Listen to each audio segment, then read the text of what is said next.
French revolution आखिरी episode. इस पुरानी सी मशीन या औजार को देखिए। इसे गिलोटीन कहा जाता है। इसके ऊपरी हिस्से में एक बड़ा लोहे का वजनदार खपचा लगा हुआ होता है, जिसकी धार नीचे से तलवार के मानिंद तेज होती है। इसकी धार के एंड नीचे लकड़ी के स्टैंड पर मुजरिम की गर्दन रखी जाती थी और फिर लोहे के वजनदार खपचे को गर्दन पर छोड़ दिया जाता था। गर्दन धड़ से अलग हो जाती। इस तरह 18वीं सदी में फ्रांस के अंदर मुजरिमों को सजा दी जाती थी और फ्रांस की क्रांति यहाँ तक पहुँच चुकी थी कि बादशाह लुइस द 16 और मलिका मैरी एंटोनेट दोनों की गर्दनें इसी लोहे की वजनदार खपची के नीचे आ ही चुकी थी। रस्सी कटी, खपची गिरी, बादशाह और मलिका दोनों हमेशा के लिए चैन की नींद सो गए। लेकिन कैसे, आइए जानते हैं। 17 जुलाई 1789 का दिन पेरिस में बिस्तिल जेल के किले पर जनता के कब्जे को ये तीसरा दिन है और शहर की सड़कों पर एक अजीब सा मंजर है। वो बादशाह जो पहरेदारों और नौकरों के बगैर महल से बाहर नहीं निकलता था, आज सर झुकाए शहर में इस तरह दाखिल हो रहा है कि इसकी बग्गी को कौमी असेंबली के मेंबर्स ने घेर रखा है। रास्ते के दोनों तरफ 2 लाख मर्द और औरतें हाथों में हथियार उठाए खड़े हैं, लेकिन वो बादशाह को कोई नुकसान नहीं पहुंचा सकते, क्योंकि इसकी बग्गी के ठीक आगे एक घोड़े पर जनता का हीरो बैठा है, जिसके हाथ में एक धारदार तलवार है, जो देखने वालों को चैलेंज कर रही है कि अगर हिम्मत है तो बादशाह को हाथ लगाकर दिखाओ। लेकिन ये जनता का हीरो कौन है और जनता इसे इतनी इज्जत क्यों दे रही थी? मैं हूँ चौहान वसीम और फ्रांस की क्रांति के आखिरी एपिसोड में आपको ये दिखाऊंगा कि फ्रांस के इतिहास की पहली क्रांति का अंजाम क्या हुआ, सजाए मौत का विरोध करने वाले ही कातिल कैसे बने, और ये क्यों कहा जाता है कि क्रांति या इनकलाब अपने ही बच्चे खा जाता है। बादशाह की बग्गी के आगे घोड़े पर चलने वाला हीरो असल में फ्रांसीसी जनरल मार्कस डी लाफायेट है। फ्रांस की क्रांति से 8 साल पहले जब फ्रांस अमेरिका की आज़ादी की लड़ाई में कूदा था, उस वक्त इसी मार्कस लाफायेट ने अंग्रेजों को हराया था, इसलिए वो फ्रांस की जनता का हीरो बन चुका था। फिर जब फ्रांस में क्रांति आई तो लाफायेट ने क्रांतिकारियों का बहुत साथ दिया। पेरिस में क्रांतिकारी फौज भी इसी ने बनाई थी और उसे नीले, सफेद और लाल रंग वाला निशान दिया था, जो बाद में क्रांति की पहचान बना। और आज फ्रांस का नेशनल फ्लैग या झंडा भी इन्हीं रंगों से बना हुआ है। तो ये लाफायेट ही था जिसने बादशाह को उसकी जिंदगी की जमानत दी थी। इसलिए बादशाह पेरिस आ गया ताकि जनता को यकीन दिला सके कि वो खुद क्रांतिकारियों का दुश्मन नहीं है। लेकिन हिफाजत की जमानत मिलने पर भी बादशाह डर रहा था कि जनता के लोग उसे मार ही डालेंगे। इसलिए वो पेरिस आने से पहले अपनी वसीयत भी लिखवा कर आया था और चर्च में आखिरी बार हाजिरी भी दे आया था, क्योंकि शायद अब उसे वापसी नसीब ना हो। लेकिन मार्कस लाफायेट की वजह से बादशाह की जान बच गई। पेरिस पहुंचकर बादशाह ने जनता के समूह के सामने ये वादा किया कि वो जनता की असेंबली का हर फैसला मान लेगा। लेकिन मैं आपको दिखा चुका हूँ कि ये बादशाह लुइस द 16 अपने वादों और फैसलों पर कायम रहने वाला इंसान बिल्कुल नहीं था। इसलिए जब अगले महीने यानी अगस्त में फ्रांस की जनता की असेंबली ने ह्यूमन राइट्स का चार्टर मंजूर किया, तो बादशाह ने इस पर दस्तखत करने से इनकार कर दिया। ह्यूमन राइट्स के इस चार्टर में तमाम शहरियों को बराबरी के अधिकार, बोलने की आज़ादी और अपने अपने धर्म की आज़ादी दी गई थी। लेकिन जब बादशाह ने इस चार्टर को नहीं माना तो जनता ने यही समझा कि बादशाह ने अपना वादा तोड़कर जनता को फिर से धोखा दिया है। इसलिए 5 अक्टूबर को जनता ने वारसाई के महल के सामने धरना दे दिया। इस आंदोलन में कोई 30,000 के करीब औरतें भी शामिल थी, बल्कि ये औरतें ही थी जो सबसे पहले आंदोलन करते हुए वारसाई के महल तक आई थी। फिर पूरे पेरिस से लोग वारसाई के महल पहुंचने लगे। जनता का धरना पूरी रात जारी रहा। मार्कस लाफायेट की कमांडरी में क्रांतिकारी फौज के दस्ते भी महल में आ पहुंचे। हालत ये थी कि बादशाह और मलिका महल की बालकनी में खड़े होकर जनता का गुस्साया हुआ विशाल समूह देख रहे थे और डर रहे थे कि आज उन्हें कत्ल कर दिया जाएगा। लेकिन इस मौके पर लाफायेट ने आगे बढ़कर मलिका का हाथ चूम लिया। यूरोप में औरत को इज्जत देने के लिए उनका हाथ चूमा जाता है, इसलिए जब लाफायेट ने मलिका का हाथ चूमकर उसकी इज्जत की तो जनता का जोश भी ठंडा पड़ गया। शाही खानदान की जान तो बच गई, लेकिन जनता ने शाही खानदान को गिरफ्तार कर लिया और इन्हें वारसाई के महल से निकालकर पेरिस में ले आए, जहां पर इनको ट्यूलरिस पैलेस में ठहरा दिया गया। बज़ाहिर ऐसा लग रहा था कि फ्रांस में हालात कंट्रोल में आ चुके हैं, लेकिन दुनिया की हर क्रांति के साथ ये मसला रहा है कि क्रांति पूरी तरह से शांत नहीं रह सकती, क्योंकि पुराने कायदे कानून को मानने वाले नए कायदे कानून को दिल से कबूल नहीं कर पाते और क्रांतिकारियों में यह हौसला नहीं होता कि वो पुराने कायदे कानून के मानने वाले लोगों को बर्दाश्त कर सके। फ्रांस में भी यही सब कुछ हुआ। एक तरफ तो राजाशाही के मानने वालों ने पूरे देश में हंगामे शुरू कर दिए, जबकि दूसरी तरफ क्रांतिकारियों ने भी अपने सियासती विरोधियों और पादरियों को कत्ल करना शुरू कर दिया। इन हंगामों ने जनता की असेंबली में एक नए समूह या नए ग्रुप को सर उठाने का मौका दे दिया, जिस ग्रुप का नाम था जैकोबिन क्लब। इस क्लब के लोग क्रांति के कट्टर फॉलोवर्स थे और क्रांति के विरोध में बोलने वाले हर शख्स को सजाए मौत से कम किसी भी सजा पर राजी नहीं होते थे। और इस ग्रुप का लीडर था मैक्सिमिलियन रॉबस्पियर। जी हाँ, वही रॉबस्पियर जिसने कभी बादशाह की शान में नारे लगाए थे। आज वो बादशाह का सबसे बड़ा विरोधी बन के खड़ा था। रॉबस्पियर के बारे में मशहूर था कि ना वो करप्ट है और ना ही इसे कोई करप्ट बना सकता है, यानी वो करप्शन से बिल्कुल साफ सुथरा है। रॉबस्पियर शुरुआत में लोगों को बराबरी के अधिकार देने का जबरदस्त सपोर्टर और सजाए मौत का सबसे बड़ा विरोधी था। रॉबस्पियर को एक बार जज भी बनाया गया था, लेकिन उसने सिर्फ इसलिए इस्तीफा दे दिया क्योंकि वो किसी मुजरिम को भी मौत की सजा नहीं सुनाना चाहता था। और अब यही रॉबस्पियर जैकोबिन क्लब को लीड कर रहा था, लेकिन अब इसकी विचारधारा बदल चुकी थी और इसी बदली हुई विचारधारा ने पूरे फ्रांस को एक खूनी दौर में धकेल दिया, जिसे फ्रांस के इतिहास में रेन ऑफ टेरर या दहशत का दौर कहा जाता है। और इस दौर में एक ऐसा मशीन भी सामने आया जिसने पूरी दुनिया को हिलाकर रख दिया। आज भी इस मशीन का नाम दुनिया भर में दहशत की अलामत है। ये मशीन था गिलोटिन। गिलोटिन नाम की ये मशीन फ्रांसीसी पॉलिटिशियन और डॉक्टर जोसेफ एग्नेस गिलोटिन ने एक जर्मन इंजीनियर टोबियट स्मिडिट के साथ मिलकर तैयार किया था और अपने ही नाम पर इस मशीन का नाम गिलोटिन रखा था। ये लोगों को सजाए मौत देने की मशीन थी, जिसमें कैदी को लकड़ी के शिकंजे में कसकर उसकी गर्दन पर एक ब्लेड या लोहे की तारदार खपची गिराई जाती थी और सर कटकर सामने मौजूद टोकरी में गिर जाता था। सितम जरीफी देखिए कि गिलोटिन, जिसके बारे में सोचकर आज भी लोग खौफजदा हो जाते हैं, इसे इसलिए बनाया गया था कि मुजरिमों को मौत की सजा देते वक्त कोई तकलीफ ना होने पाए। क्योंकि जिस दौर में ये मशीन बनी थी, उस दौर में पूरे यूरोप के अंदर लोगों को बड़े ही जालिमाना और दर्दनाक तरीके से सजाए मौत दी जाती थी, जिसमें जिंदा जलाने के साथ साथ कोड़ों से बांधकर हाथ और टांगे उखाड़ लेने जैसी कई अमानवीय और खतरनाक सजाएं शामिल थी। ऐसे में एग्नेस गिलोटिन को लगा कि उन्होंने सजाए मौत का ऐसा तरीका खोज निकाला है जिससे किसी को भी बहुत आसानी से बगैर किसी तकलीफ के मौत की सजा दी जा सकती है। 10 अक्टूबर 1789 को एग्नेस गिलोटिन ने अपनी इस मशीन के बारे में असेंबली को बताया और कहा कि ये लोगों को सजाए मौत देने का सबसे आसान तरीका है। फिर फ्रांस में हर मुजरिम की गर्दन इसी गिलोटिन से कटने लगी।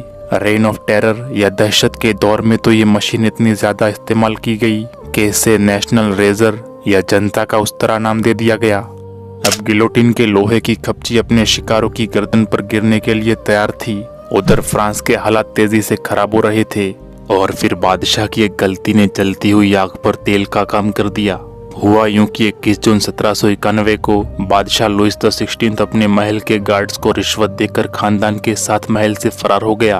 अपने बिस्तर पर उसने खत भी छोड़ा था जिसमें लिखा था कि उसकी जान को खतरा है और हालात ठीक होने तक वो पेरिस वापस नहीं लौटेगा। बादशाह के फरार होने पर जनता बहुत ज्यादा परेशान हो गई और चारों ओर यह अफवाहें फैल गई कि बादशाह असल में बाहर के देशों की ताकतों से मिलकर फ्रांस की क्रांति और होने वाले लोकतंत्र को खत्म करना चाहता है। इन अफवाहों में कुछ सच्चाई भी थी, क्योंकि फरार होने के बाद बादशाह फ्रांस के सरहद पर मौजूद एक किले मोंटमेडी में जा बैठा था। इस जमाने में ऑस्ट्रियन एम्पायर की सरहदें फ्रांस से मिलती थी और ऑस्ट्रिया पर मलिका मैरी एंटोनेट के भाई लियोपोल्ड II का राज हुआ करता था। ऐसी खबरें भी फैली थी कि मोंटमेडी किले के अंदर बादशाह के मददगार लोग इकट्ठा हो रहे हैं और ये लोग ऑस्ट्रिया की मदद लेकर फ्रांस के क्रांतिकारियों से जंग शुरू कर देंगे। अब मामला जो भी हो, लेकिन बादशाह अपनी मंजिल तक नहीं पहुंच पाया, क्योंकि पेरिस से 180 मील दूर वरेन्नेस में एक पोस्ट मास्टर ने बादशाह को पहचान लिया। फ्रांस की क्रांतिकारी फौज ने फिर से शाही खानदान को गिरफ्तार करके वापस पेरिस भेज दिया, लेकिन अब बादशाह की इज्जत खत्म हो चुकी थी और लोग उसे खुलेआम गद्दार कह रहे थे। यही नहीं, फ्रांस की क्रांति करने वाली सरकार ने ऑस्ट्रिया पर बादशाह की मदद करने का इल्जाम लगाकर अप्रैल 1792 में ऑस्ट्रिया के खिलाफ ऐलान जंग कर दिया। यूं फ्रांस एक ऐसे रास्ते पर चल पड़ा जिसका अंजाम तबाही और बर्बादी के अलावा और कुछ भी नहीं था। ये जंग शुरू से ही फ्रांस को महंगी पड़ी। मैं फ्रेंच रेवोल्यूशन के तीसरे और चौथे एपिसोड में आपको दिखा चुका हूँ कि फ्रांसीसी फौज क्रांति की वजह से बहुत कमजोर हो चुकी थी। इसलिए अब जब इस फौज का मुकाबला ऑस्ट्रिया की वेल ऑर्गेनाइज्ड फौज से हुआ तो कई जगहों पर फ्रांस के सिपाही लड़ाई से पहले ही मैदान छोड़कर भाग गए। इस दौरान जर्मन स्टेट क्रोएशिया की फौज भी फ्रांस के अंदर दाखिल हो गई। फ्रांस के इलाके लोंगवे और वर्दोन समेत कई अहम इलाकों पर ऑस्ट्रिया और क्रोएशिया की फौज का कब्जा हो गया। क्रोएशिया के जनरल ड्यूक ऑफ ब्रंसविक ने तो ये ऐलान भी कर दिया कि हमारी फौज फ्रांस के बादशाह लुईस द 16 को जनता की कैद से रिहाई दिलाकर फ्रांस में उसका राजपाट वापस लाना चाहती है। उन्होंने ये भी कहा कि अब अगर कोई बादशाह का हुक्म नहीं मानेगा तो उसे सजा मिलेगी। जब फ्रांस की जनता को इस ऐलान का पता चला तो उन्होंने फौरन ट्यूडरिस पैलेस पर हमला करके बादशाह को जान से मार डालने की कोशिश की, लेकिन 13 अगस्त को असेंबली के ऑर्डर पर मलिका और बादशाह को सरासर गिरफ्तार करके पेरिस के कैद खाने, जिसे टेम्पल कहा जाता था, वहां पर कैद कर दिया गया। जनरल मार्क्स लफायट, जो जनता का हीरो था, उसे भी बेइज्जत करके इस्तीफा देने पर मजबूर किया गया। फिर आखिरकार लफायट फ्रांस का वो इलाका छोड़कर दूर चला गया। 21 सितंबर को असेंबली ने फ्रांस की राजाशाही खत्म कर दी। ये फैसला तो बराबर था, लेकिन वक्त के साथ फ्रांस के हालात खराब हो जाने की वजह से नई क्रांतिकारी सरकार से कुछ ऐसे सख्त फैसले भी हो गए जो क्रांति के ही खिलाफ थे। दरअसल सरकार ने देश का नया संविधान, जो कि 1791 में बनाया गया था और जिसमें सारे शहरियों या जनता के अधिकारों की जमानत दी गई थी, उसे रद्द करके पूरे देश में मार्शल लॉ लागू कर दिया। इसके साथ ही एक कमेटी भी बनाई गई जिसे committee of the public safety का नाम दिया गया। इस कमेटी में पहले 8 मेंबर्स थे, बाद में इनकी संख्या 12 कर दी गई। इस कमेटी को मार्शल लॉ के तहत जंग शुरू करने और इसका विरोध करने वालों को सजाए मौत देने समेत ऐसे बहुत से अधिकार दिए गए जो आमतौर पर किसी डिक्टेटर या तानाशाह को ही दिए जाते हैं। यानी अब सिर्फ 12 आदमी पूरे फ्रांस पर राज कर रहे थे और इनके पास ऐसे अधिकार थे कि वो किसी की भी जान तक ले सकते थे। इन 12 लोगों ने इन अधिकारों का दिल खोलकर इस्तेमाल किया। मैक्सिमिलियन रॉबस्पियर इस कमेटी का सबसे पावरफुल मेंबर था। वो लोगों को अपनी तरफ खींचने और अपने साथ मिलाने की जबरदस्त खूबी रखता था और कमेटी के भी ज्यादातर मेंबर्स उसके साथ थे। एक तरह से देखा जाए तो वो कमेटी का डिफेक्टो लीडर बन गया था और देश में अपने मनमाने फैसले लागू कर रहा था। रॉबस्पियर समझता था कि क्रांति को बचाने का एक लौता रास्ता ये है कि माजूल बादशाह को कत्ल कर दिया जाए। रॉबस्पियर के ऐसा सोचने के पीछे वजह ये थी कि फ्रांस के हालात अब उनकी सरकार के काबू से भी बाहर हो चुके हैं। पहले तो जनता के लोग बादशाह और उसके लोगों पर इल्जाम लगाते थे कि इनकी लूटमार और टैक्स की वजह से लोगों को रोटी नहीं मिलती, लेकिन अब जनता के लोग नई सरकार से पूछते थे कि अब तो पूरा फ्रांस और सारे अधिकार तुम्हारे हाथ में है, फिर भी रोटी सस्ती क्यों नहीं हो रही, गरीब लोग अब भी भूख से क्यों मर रहे हैं। और सबसे बड़ा मसला ये था कि नई सरकार ने कर्जों में डूबे हुए फ्रांस को ऑस्ट्रिया और क्रोएशिया के खिलाफ जंग में धकेल दिया था, बल्कि ब्रिटेन ने भी फ्रांस पर चढ़ाई कर दी थी। यानी हालात खराब से खराब होते जा रहे थे। तो इन हालातों को कंट्रोल करने के लिए क्रांतिकारियों की सरकार ने एक नया तरीका अपनाया। पूरे फ्रांस में ये मशहूर किया जाने लगा कि माजूल बादशाह लुईस जेल में बैठकर भी देश के खिलाफ साजिशें कर रहा है। फ्रांस के खराब हालात के जिम्मेदार जेल में बैठे बादशाह लुईस के मददगार ही है, जो बादशाह को वापस सत्ता में लाने के लिए बाहर के देशों की ताकतों से मिलकर फ्रांस के अंदर रोटी के अलावा दूसरी परेशानियां पैदा कर रहे हैं। इसलिए अब जेल में बैठे बादशाह लुईस पर गद्दारी का मुकदमा चलाकर उसे भी सजाए मौत दे देनी चाहिए। और ये चाल काम कर गई। जनता के लोग एक बार फिर माजूल बादशाह को ही अपनी परेशानियों का जिम्मेदार करार देने लगे और हर तरफ बादशाह को मार डालो ये नारे लगने लगे। बादशाह लुईस के खिलाफ पूरा ग्राउंड तैयार कर लेने के बाद दिसंबर 1792 में लुईस द 16 का ट्रायल शुरू कर दिया गया। बादशाह लुईस ने महल से फरार होने की जो कोशिश की थी उसे भी गद्दारी के मुकदमे में नोट कर लिया गया। कहते हैं लुईस द 16 को मालूम था कि उसे हर सूरत में सजाए मौत ही दी जाएगी, फिर भी उसने अपने वकीलों से कहा कि वो कोर्ट में उसकी मदद करे और उस पर लगे हर इल्जाम का जवाब दिया जाए, ताकि फ्रांस के लोग याद रखें कि उनका बादशाह अच्छा था। बादशाह लुईस को दूसरे देश की ताकतों से अब मदद की ज्यादा उम्मीद नहीं रही थी। क्योंकि फ्रांस की फौज ने कई बार हारने के बाद आखिरकार 20 सितंबर 1792 को फ्रांस के उत्तर पूर्वी इलाके वाल्मी के अंदर क्रोएशियन आर्मी को हराकर बाहरी ताकतों को वक्ती तौर पर फ्रांस से बाहर खदेड़ दिया था। इसीलिए फ्रांस की सरकार ने बेफिक्र होकर बादशाह का ट्रायल शुरू कर दिया। लेकिन लुइस को किसी अदालत में पेश नहीं किया गया, बल्कि जनता की असेंबली, जो अब नेशनल कन्वेंशन कहलाती थी, उसी के अंदर उसका ट्रायल शुरू कर दिया गया। उस वक्त कैदी बादशाह का बदतरीन दुश्मन मैक्सिमिलियन रॉबस्पियर नेशनल कन्वेंशन का नायब सदर था, यानी असेंबली को लीड कर रहा था। मतलब कि बादशाह लुइस के बच निकलने की कोई भी उम्मीद बाकी नहीं बची थी। दिसंबर 1792 में ये ट्रायल शुरू हुआ था। अगले ही महीने यानी 15 जनवरी 1793 से नेशनल कन्वेंशन में वोटिंग शुरू हो गई कि कैदी बादशाह को मौत की सजा दी जाए या नहीं। ये वोटिंग कई दिनों तक चली। नेशनल कन्वेंशन के 721 मेंबर्स ने बादशाह लुइस की जिंदगी का फैसला करना था। आखिरी दिन को होने वाली मीटिंग में नेशनल कन्वेंशन के 380 मेंबर्स ने बादशाह को सजाए मौत देने के हक में और 310 मेंबर्स ने बादशाह को जिंदा छोड़ देने के हक में वोट दिया, जबकि 31 मेंबर्स ने वोट ही नहीं डाले। 21 जनवरी के दिन को बादशाह को गिलोटिन की तरफ ले जाया गया। लुइस द 16 को सजाए मौत दी जाने वाली थी, लेकिन वो डरा हुआ नहीं था। वो एक बादशाह की तरह पूरे वकार के साथ हजारों लोगों के सामने से होता हुआ गिलोटिन तक पहुंचा। उसने वहां खड़े होकर कहा कि वो अपने कातिलों को माफ करता है और अगर उसका खून बहने से लोगों को खुशी मिलती है तो वो मरने के लिए भी तैयार है और उसे उम्मीद है कि उसका खून करने पर फ्रांस के लोगों पर कोई अज़ाब नाजिल नहीं होगा।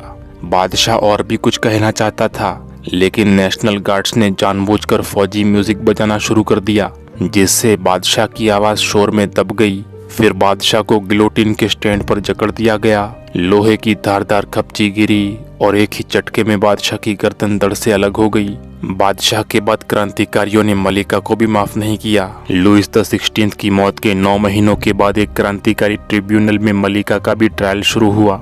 मलिका को भी अपना अंजाम मालूम था, लेकिन उसने अपना बचाव नहीं किया और अपने ट्रायल के दौरान वो ज्यादा वक्त खामोश रही। कहा जाता है कि मलिका पर जनता का शाही खजाना बर्बाद करने, क्रांतिकारी सरकार के खिलाफ साजिशों और स्कैंडल्स के जितने भी इल्जाम लगाए गए थे, इनमें से एक का भी सबूत मौजूद नहीं था।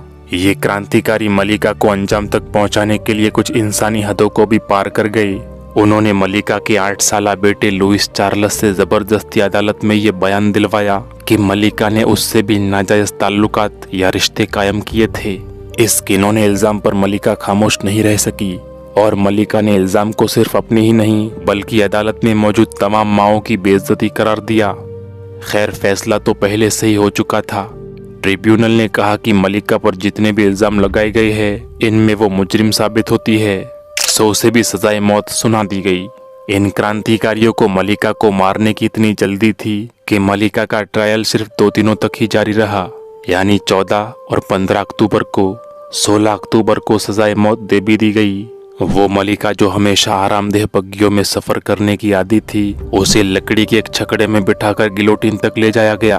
उसके बाल भी काट दिए गए थे और उसे मुजरिमों जैसा लिबास पहनाया गया, लेकिन वो बेखौफ होकर पूरे कॉन्फिडेंस के साथ गिलोटिन तक पहुंची और अपनी जान दे दी। आज तक फ्रांसीसी बादशाह लुइस द 16 और मलिका मैरी एंटोनेट के ट्रायल पर सवाल उठाए जाते हैं और बहुत से लोग समझते हैं कि इनके साथ इंसाफ नहीं किया गया था। खैर, बादशाह की मौत के कुछ ही अरसे बाद फ्रांस में दहशत का दौर शुरू हो गया था। वैसे तो इस दौर में फ्रांस के अंदर पहले ही लगातार सिविल वॉर या अंदरूनी लड़ाइयाँ होने के आसार नजर आ रहे थे, लेकिन दहशत का जो दौर मैक्सिमिलियन रॉबस्पियर ने शुरू किया था, उसमें सबसे ज्यादा कत्लेआम हुआ। सितंबर 1793 में शुरू होने वाला ये दौर जुलाई 1794 तक जारी रहा। इस दौर में फ्रांस भर में राजाशाही के मानने वालों या सरकार के विरोधियों को छकड़ों में भर कर गिलोटिन तक ले जाया जाता और वहां उन्हें बेदर्दी से कत्ल कर दिया जाता। हद तो ये थी कि अगर कोई ये कह देता कि आज का दिन तो बहुत खराब गुजरा है, तो यही समझा जाता कि वो सरकार पर तंज कर रहा है, सरकार को ताना दे रहा है, और ऐसी मामूली सी बात की सजा भी मौत होती थी। क्रांति के बाद ये हुक्म दिया गया था कि फ्रांस में शहरियों को उनकी संस्कृति के तरीके पर मौसूल या मादाम नहीं बल्कि सिर्फ आम शहरी कहा जाए, और जो ऐसा नहीं करता उसे भी गिलोटिन के हवाले कर दिया जाता था। दहशत के इस दौर में इतने ज्यादा बेगुनाह लोग मारे गए कि अब लोगों को क्रांति के नाम से ही नफरत होने लगी। मैक्सिमिलियन रॉबस्पियर अपने होश खो बैठा था। यहाँ तक कहा जाता है कि वो तो ये समझने लगा था कि अगर अच्छे लोगों से बना एक नया समाज बनाना है तो पहले पुरानी विचारधारा वाले हर एक शख्स को मार डालना होगा। इसी सोच ने उसे इस हद तक जिद्दी बना दिया था कि जब उसकी अपनी ही पार्टी के एक सीनियर लीडर ने, जो कि रॉबस्पियर का करीबी साथी रहा था, उसने रॉबस्पियर को कत्लेआम से रोकने की कोशिश की तो रॉबस्पियर ने इसे भी गद्दार करार देकर गिलोटिन से कत्ल करवा दिया। इस लीडर का नाम जॉर्जस डेंटन था। जब डेंटन को गिलोटिन पर ले जाया गया तो उसने जनता के सामने खड़े होकर कहा, मुझे बस इसी बात का अफसोस है कि मैं रॉबस्पियर से पहले मर रहा हूँ। रॉबस्पियर को मालूम था कि वो अपने साथियों को मारकर बिल्कुल गलत कर रहा है। वो जॉर्ज डेंटन की मौत का मंजर देखने भी नहीं आया। ये वो दौर था जब कत्लेआम अपने उरूज पर था और अब दहशत के इस दौर को बड़ी दहशत का दौर या ग्रेट रेन ऑफ टेरर कहा जाने लगा था। डेंटन की मौत के बाद भी गिलोटिन से कत्लेआम करने का सिलसिला बंद नहीं हुआ। गिलोटिन नाम की ये मशीन लगातार काम करती रही और फ्रांस में इंसानों की गर्दनें कटती रही। कहा जाता है कि दहशत के इस दौर में कोई 3 लाख लोगों को गिरफ्तार किया गया, जिनमें से 17,000 लोगों को गिलोटिन से ही मार दिया गया, जबकि इससे ज्यादा लोग जेलों के अंदर ही मार दिए गए। लेकिन पूरे फ्रांस भर में जो कत्लेआम हुआ वो तो इससे हटकर ही था, यानी उसमें मारे जाने वाले लोगों की तादाद इसमें शामिल नहीं की गई। फिर रॉबस्पियर से एक ऐसी गलती हुई जो उसी के अंत का कारण बनी। जुलाई 1794 में रॉबस्पियर कन्वेंशन के सामने आया और उसने ऐलान किया कि उसके पास गद्दारों की एक नई लिस्ट है और इस लिस्ट में शामिल लोगों को भी मार ही दिया जाएगा। लेकिन रॉबस्पियर ने गलती ये की कि उसने कन्वेंशन के लोगों को इन गद्दारों के नाम नहीं बताए।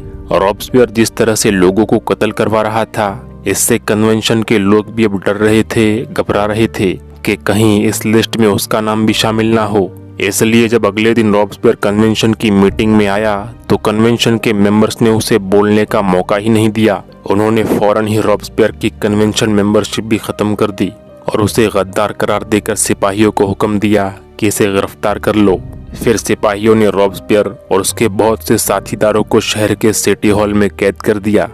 अब वही रॉबस्पियर जिसके बारे में कहा जाता था कि वो करप्ट बिल्कुल नहीं है और जिसने समाज में से बुराई को खत्म करने के नाम पर बेशुमार लोगों को कत्ल किया था, अब वो खुद ही गद्दारी के मुकदमे में गिरफ्तार हो चुका था। पूरी रात पर रॉबस्पियर और उसका ग्रुप सिटी हॉल में कैद रहा। फिर सुबह के वक्त सिपाहियों ने हॉल के अंदर फायरिंग की आवाज सुनी और दौड़कर वहां पहुंचे। दरअसल हॉल के अंदर रॉबस्पियर के एक साथी ने खुद को गोली मारकर खुदकुशी कर ली थी। एक और शख्स हॉल की खिड़की से नीचे कूद गया था, जबकि एक टेबल या मेज पर रॉबस्पियर खुद जख्मी हालत में पड़ा हुआ था। उसने चेहरे पर गोली मारकर खुदकुशी करने की कोशिश की थी।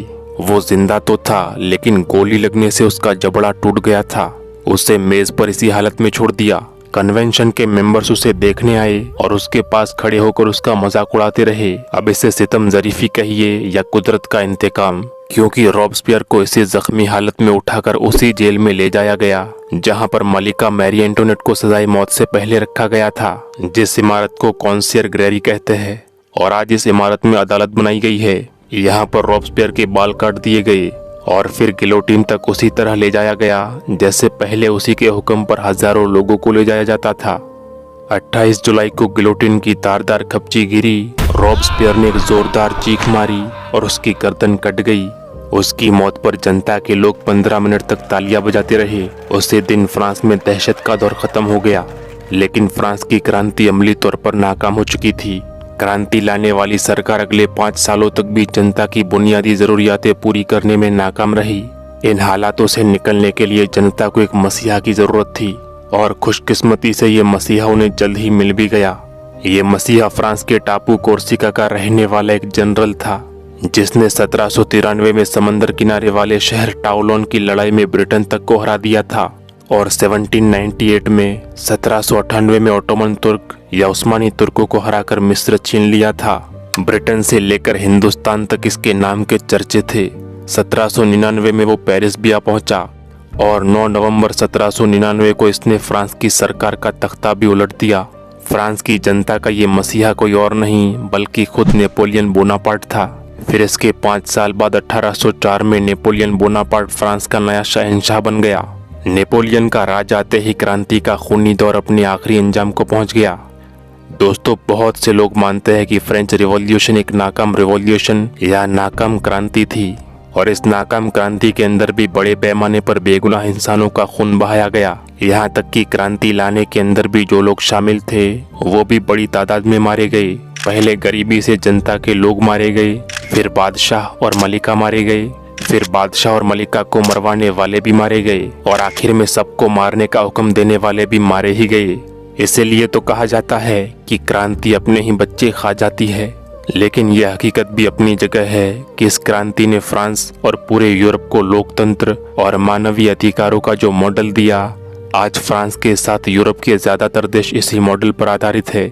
इसी क्रांति से प्रभावित होकर कार्ल मार्क्स ने कम्युनिज्म के लिए खूनी क्रांति करने का विचार सामने रखा था। अब दोस्तों, आप बताइए कि फ्रेंच रिवॉल्यूशन की ये सीरीज आपको कैसी लगी? फ्रांस की क्रांति से आपने क्या सीखा? मुझे तो बस इसमें खून खराबा ही दिखाई दिया। अब आप अपनी राय कमेंट्स में जरूर बताएं। मिलता हूँ किसी और वीडियो